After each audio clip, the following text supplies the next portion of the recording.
السلام عليكم، شلونكم؟ شو اخباركم؟ ان شاء الله تكونون بصحة وسلامة.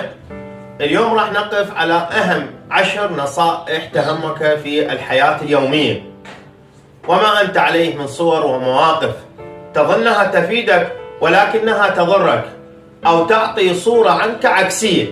تابع المقطع وتعرف على هذه النصائح المهمة.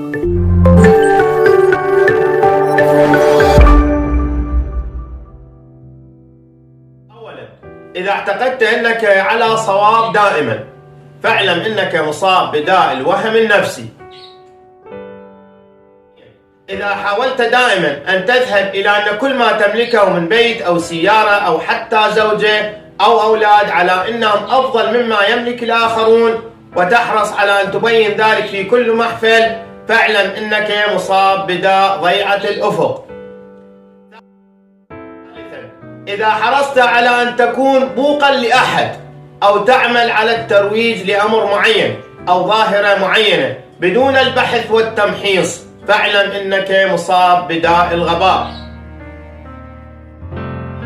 إذا اقتنعت بطريقة معينة أو صفة معينة وقمت باعتبار كل من يتصف بها إنه على حق دائما، فاعلم أنك مصاب بداء قصر النظر.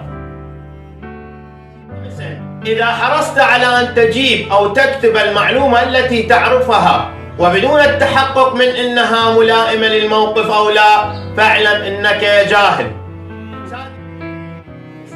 إذا ترسخت في ذهنك قاعدة أن كل ما يمكن أن تقرأه أو تسمعه لا يفيدك ولا يقدم لك شيئا، فاعلم أنك مصاب بداء التفكير الخاص بالقرون الوسطى.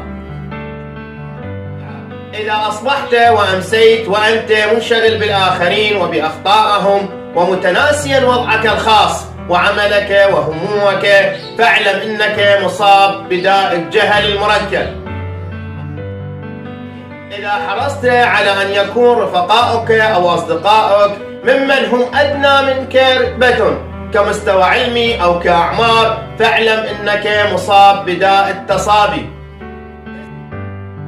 إذا قمت بتبني أمرا ما ثم بعد مدة اتضح لك أن هنالك خطأ ما فيه أو إنه خطأ برمته ولكن تبقى مصرا عليه، فاعلم أنك أبله.